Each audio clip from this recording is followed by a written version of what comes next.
Selamat pagi, siang, sore, atau malam, Bapak dan Ibu yang saya hormati, serta teman-teman yang saya hargai. Sebagai perkenalkan, nama saya Jason Jagja dengan NIM 182222116. Pada kesempatan kali ini akan membahas terkait proposal tugas akhir saya berjudul Desain Interaksi Bimbingan Karir Personal pada platform Job Portal.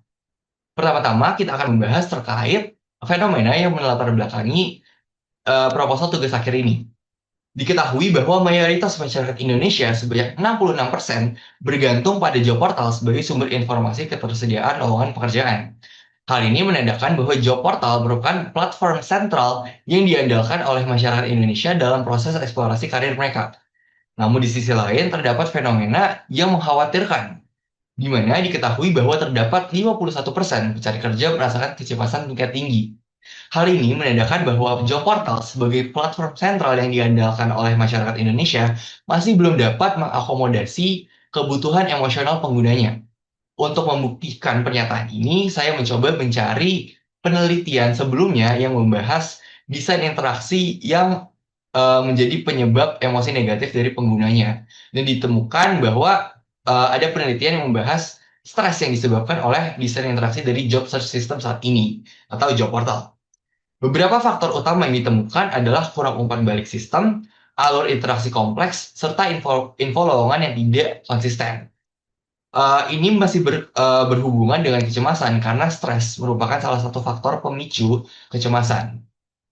Ditemukan penelitian lain yang menunjukkan bahwa ada hubungan korelasi negatif sebanyak 42,9% antara karir anxiety dengan self efficacy. Semakin tingginya karir anxiety itu karena disebabkan oleh rendahnya self efficacy dan itu juga sebaliknya. Nah, selanjutnya kita akan membahas terkait alur navigasi atau desain interaksi job portal saat ini yang menyebabkan permasalahan-permasalahan tersebut.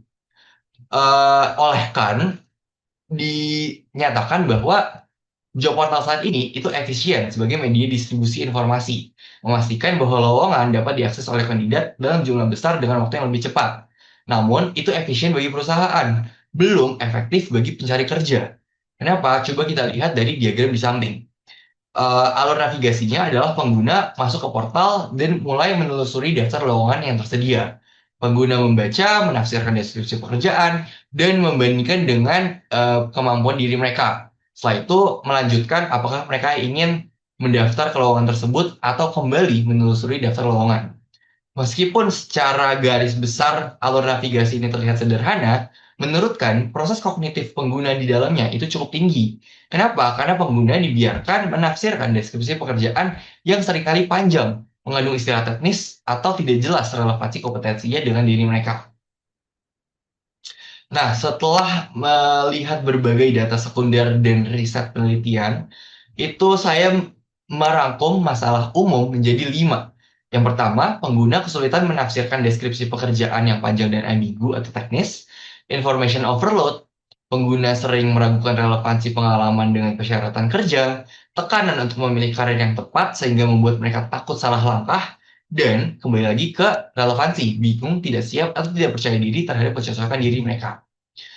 Maka dari permasalahan ini dirumuskan beberapa pertanyaan, yaitu apa saja kebutuhan emosional dan tantangan pengguna yang mengalami karir anxiety dan rendahnya self-efficacy dalam proses eksplorasi karir di platform job portal.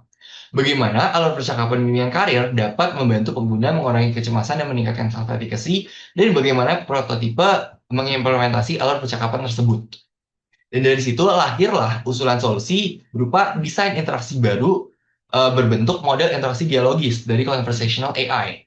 Kenapa digunakan conversational AI? Ini tools yang digunakan karena paling optimal, bersifat adaptif sesuai dengan kebutuhan pengguna yang butuh panduan reflektif secara personal.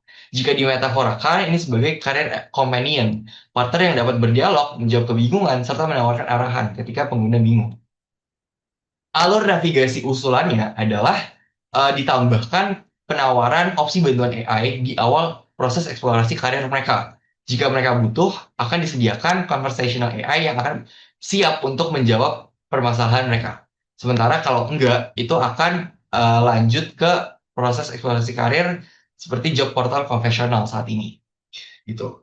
Ini berusaha untuk menjawab beberapa kebutuhan dari permasalahan yang tadi dirangkum, seperti penyederhanaan informasi persyaratan pekerjaan, klarifikasi kecocokan profil dengan lowongan, pendampingan proses bertahap, interpretasi deskripsi pekerjaan secara situasional, dan dukungan terhadap peningkatan kepercayaan diri pengguna. Bisa dilihat lebih jelas di diagram tree di sini untuk conversational flow. Jadi, conversational AI ini menerapkan prinsip human AI interaction, teknik prompt engineering, dan grow framework. Untuk human AI interaction dan prompt engineering ini bisa diimplementasikan di berbagai titik interaksi, namun secara singkat dari awal udah bisa kelihatan. Kayak misalnya human AI interaction itu dari awal menunjukkan what the system can do ke pengguna. Jadi pengguna bisa tahu AI ini tuh buat apa. Dan prompt engineering ini dimulai dari open-ended prompt yang memberikan pengguna kebebasan untuk mengatur alur percakapannya mau ke arah mana. Untuk Grow Framework sendiri dimulai dari goal, menetapkan tujuan pengguna untuk menyesuaikan arah percakapan, reality untuk memberikan informasi situasional saat ini terkait informasi yang dibutuhkan pengguna, jadi disajikan dengan mudah dan nyaman. Selanjutnya dilanjutkan ke options, memberikan beberapa rekomendasi pilihan supaya kontrol ada di pengguna untuk memilih mau ke arah eksplorasi yang mana. Dan diberikan kebebasan untuk mengeksekusi. Bagaimana mengeksekusinya? Apakah mau melanjutkan ke tahap lamaran atau kembali mengeksplorasi lowongan yang tersedia. Cakupan kajian dari proposal tugas akhir ini itu ke pencari kerja pemula aktif. Target penggunanya mencakup mahasiswa tingkat akhir, fresh graduate, dan pencari kerja pemula yang aktif menggunakan job portal. Hal ini didasarkan oleh temuan dari penelitian-penelitian sebelumnya yang menggunakan segmentasi target pengguna ini sebagai objek penelitian mereka. Karena mereka ditemukan segmentasi yang cukup rentan atau sering rentan terhadap emosi kecemasan ini saat dalam konteks karir. Tuh. Jadi ini saya rasa merupakan pilihan yang tepat untuk dijadikan objek penelitian tugas akhir ini.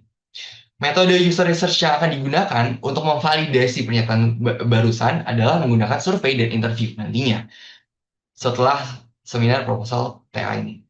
Job portal berbasis website akan menjadi acuan utama karena web merupakan medium yang paling umum digunakan untuk aktivitas pencarian kerja yang membutuhkan perhatian penuh. Tujuan dan batasan dari penelitian tugas akhir ini itu membangun model interaksi dialogis yang menerapkan UX dan usability goals seperti emotionally fulfilling, motivating, enhancing sociability, effectiveness, learnability, dan safety. Batasannya, penelitian ini tidak menganalisis performa computational system AI. Ruang lingkup interaksi dibatasi pada proses eksplorasi karir, nggak sampai ke seleksi kerja, psikotes formal atau layanan konseling profesional, dan juga sistem yang dijadikan pembanding adalah job portal konvensional. Tidak mengacu pada platform dengan metodologi psikometrik atau coaching tersendiri. Metodologi utama yang digunakan adalah user-centered design. Jadi pertama, kita akan fokus di pemahaman lingkungan melalui data sekunder, karena belum dilakukan user research, seperti survei dan interview. Setelah itu, diidentifikasi kebutuhan emosional dan fungsional pengguna yang relevan dengan proses eksplorasi karir. Selanjutnya akan dibuat prototipe untuk menguji apakah bisa menjawab permasalahan pengguna atau tidak. Dan terakhir, untuk design solution ini akan dilakukan setelah seminar proposal TA. Dan terakhir ada evaluate against requirement, itu untuk evaluasi, memastikan bahwa prototipe bisa menjawab permasalahan pengguna. Nah, untuk terakhir itu akan dijelaskan terkait lini masa rencana pengembangan selanjutnya. Itu dimulai dari Desember, di mana akan dilakukan seminar proposal, tapi masih dalam berbentuk range waktu karena belum bisa dipastikan kapan dilakukan seminar proposal. Selanjutnya akan dilakukan pengembangan prototipe dari Januari sampai Maret, evaluasi dan pengujian pada Maret-April, pembuatan laporan tugas akhir, dan sidang laporan tugas akhir, yang juga belum diketahui kapan exact waktunya. Sekian dari pemaparan proposal tugas akhir ini. Saya mohon maaf jika ada kesalahan. Saya ucapkan terima kasih.